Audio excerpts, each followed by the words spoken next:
Hello friends, ओम श्री गणेशाय नमः। ओम नमः शिवाय। आप सभी का स्वागत है आपके अपने यूट्यूब चैनल पर। फ्रेंड्स, आज हम आपको इस वीडियो में बताने जा रहे हैं श्रावण मास के तीसरे अध्याय के बारे में, जिसको सुनने मात्र से ही होंगी आपकी सभी मनोकामनाएं शीघ्र ही पूर्ण। फ्रेंड्स, वीडियो शुरू करने से पहले आपसे रिक्वेस्ट है, अगर आप हमारे चैनल पर नए हैं और आपने अभी तक चैनल को सब्सक्राइब नहीं किया है तो प्लीज़ सब्सक्राइब कीजिएगा चैनल को, साथ ही प्रेस कीजिएगा बेल आइकन को, जिससे नए वीडियो से रिलेटेड नोटिफिकेशन आपको तुरंत प्राप्त हो सके। और वीडियो पसंद आने पर वीडियो को लाइक और शेयर जरूर कीजिएगा, ताकि सभी भक्तों को इस वीडियो का लाभ प्राप्त हो सके। और कमेंट बॉक्स में ओम नमः शिवाय जरूर लिखिएगा।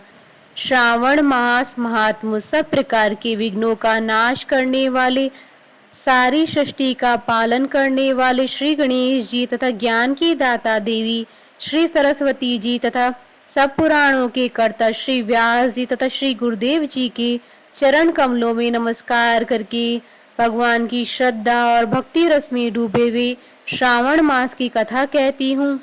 श्रावण माह में की जाने वाली भगवान शिव की लक्ष्य पूजा का वर्णन सनत कुमार बोले, हे भगवान, आपने श्रावण मासों का संक्षिप्त वर्णन किया। हे स्वामिन, इससे हमारी तृप्ति नहीं हो रही है, अतः आप कृपा करके विस्तार से वर्णन करें, जिसे सुनकर हे सुरेश्वर मैं कृतकृत्य हो जाऊंगा।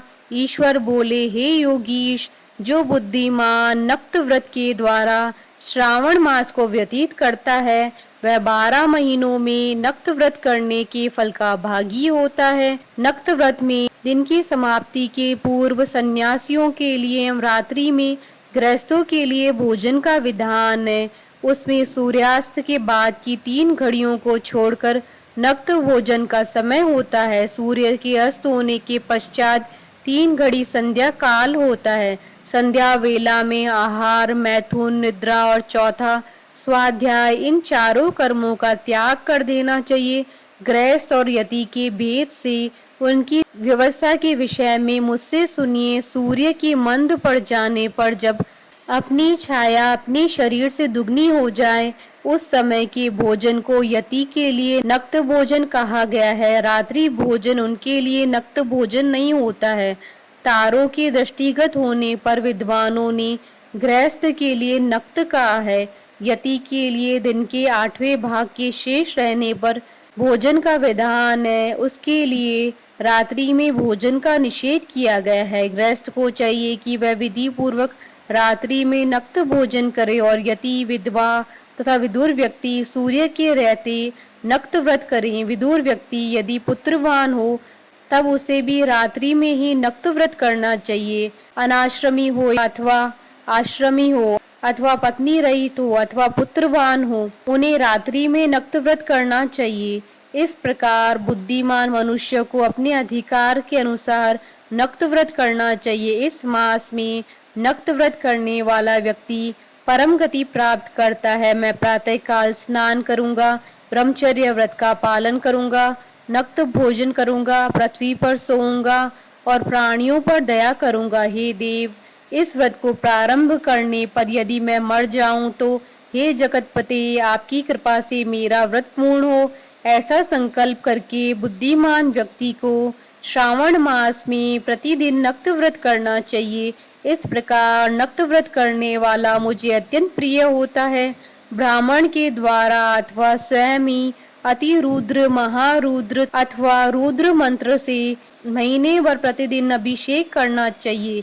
हे वत्स, मैं उस व्यक्ति पर प्रसन्न हो जाता हूँ क्योंकि मैं जलधारा से अत्यंत प्रीति रखने वाला हूँ, अथवा रुद्र मंत्र के द्वारा मेरे लिए अत्यंत प्रीतिकर होम प्रतिदिन करना चाहिए।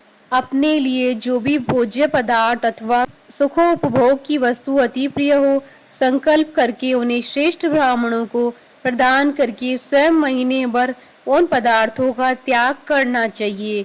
हे मुने, अब इसके बाद उत्तम लक्ष्य पूजा विधि को सुनिए।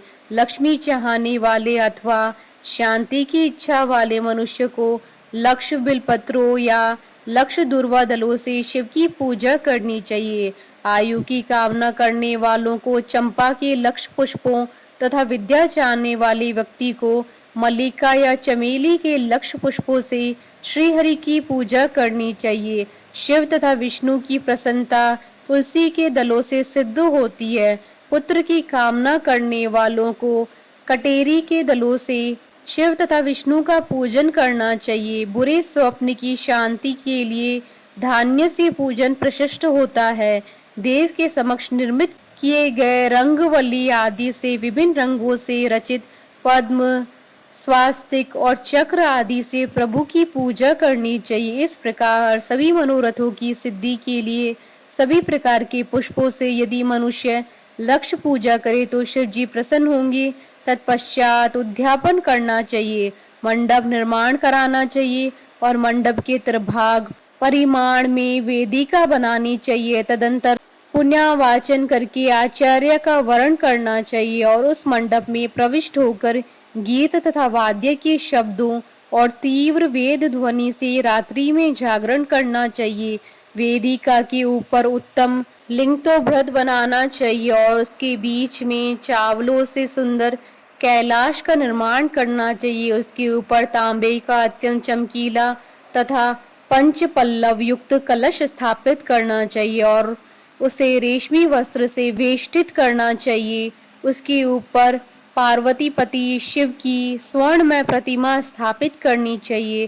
तत्पश्चात पंचामृत पूर्वक धूप दीप नैवेद्य से उस प्रतिमा की पूजा करनी चाहिए और गीत वाद्य नृत्य तथा वेद शास्त्र तथा पुराणों के पाठ के द्वारा रात्रि में जागरण करना चाहिए। इसके बाद प्रातःकाल भली भांति स्नान करके पवित्र हो जाना चाहिए और अपनी शाखा में निर्दिष्ट विधान के अनुसार वेदी का निर्माण करना चाहिए। तत्पश्चात मूल मंत्र से या गायत्री मंत्र से या शिव के सहस्त्र नामों के द्वारा तिल तथा घृत मिश्रित खीर से होम करना चाहिए अथवा जिस मंत्र से पूजा की गई है उसी से होम करके पूर्णाहुति डालनी चाहिए। इसके बाद वस्त्र अलंकार तथा भूषणों से भली भांति आचार्य का पूजन करना चाहिए। तत्पश्चात अन्य ब्राह्मणों का पूजन करना चाहिए और उन्हें दक्षिणा देनी चाहिए।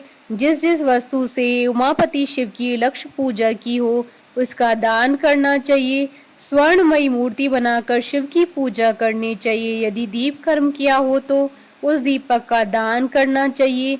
चांदी का दीपक और स्वर्ण की वृत्ति का अर्थात बत्ती बनाकर उसे गोघृत से भरकर सभी कामनाओं और अर्थ की सिद्धि के लिए उसका दान करना चाहिए। इसके बाद प्रभु से क्षमा प्रार्थना करनी चाहिए। अंत में 100 ब्राह्मणों को भोजन कराना चाहिए। हे मुनि, जो व्यक्ति इस प्रकार पूजा करता है मैं उस पर प्रसन्न होता हूँ। उसमें भी जो श्रावण मास में पूजा करता है उसका अनंत फल मिलता है। यदि अपने लिए अत्यंत प्रिय कोई वस्तु मुझे अर्पण करने के विचार से इस मास में कोई त्यागता है तो अब उसका फल सुनिए। इस लोक में तथा परलोक में उसकी प्राप्ति लाख गुना अधिक होती है। सकाम करने से अभिलिषित सिद्धि होती है और निष्काम करने से परम गति मिलती है। इस मास में रुद्राभिषेक करने वाला मनुष्य उसके पाठ की अक्षर संख्या से एक एक अक्षर के लिए करोड़ों करोड़ों वर्षों तक रुद्र लोक में प्रतिष्ठा प्राप्त करता है।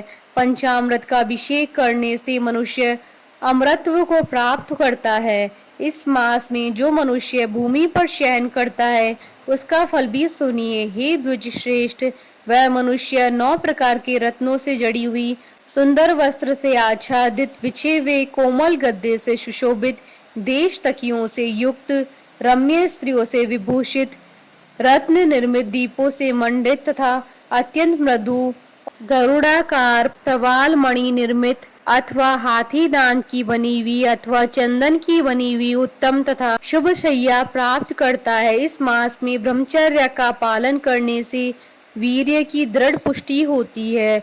ओज बल शरीर की दृढ़ता और जो भी धर्म के विषय में उपकारक होते हैं वह सब उसे प्राप्त हो जाते हैं। निष्काम ब्रह्मचर्य व्रति को साक्षात ब्रह्म प्राप्ति होती है और सकाम को स्वर्ग तथा सुंदर देवांगनाओं की प्राप्ति होती है। इस मास में दिन रात अथवा केवल दिन में अथवा भोजन के समय मौन व्रत धारण करने वाला भी महान वक्ता हो जाता है। व्रत के अंत में घंटा और पुस्तक का दान करना चाहिए। मौन व्रत के महात्म से मनुष्य सभी शास्त्रों में कुशल तथा वेद वेदांग में पारंगत हो जाता है तथा बुद्धि में बृहस्पति के समान हो जाता है। मौन धारण करने वाले का किसी से कलह नहीं होता है, अतः मौन व्रत अत्यंत उत्कृष्ट है। इस प्रकार श्री स्कंद पुराण के अंतर्गत ईश्वर सनत कुमार संवाद में श्रावण मास महात्म्य, नक्त व्रत, लक्ष्य पूजा, भूमि शयन, मौन व्रत आदि कथन नामक तीसरा अध्याय पूर्ण हुआ। बोलिए भगवान शंकर, माता पार्वती जी की जय। हमारे साथ इस वीडियो में अंत तक बने रहने के लिए आपका धन्यवाद। ओम श्री गणेशाय नमः। ओम नमः शिवाय।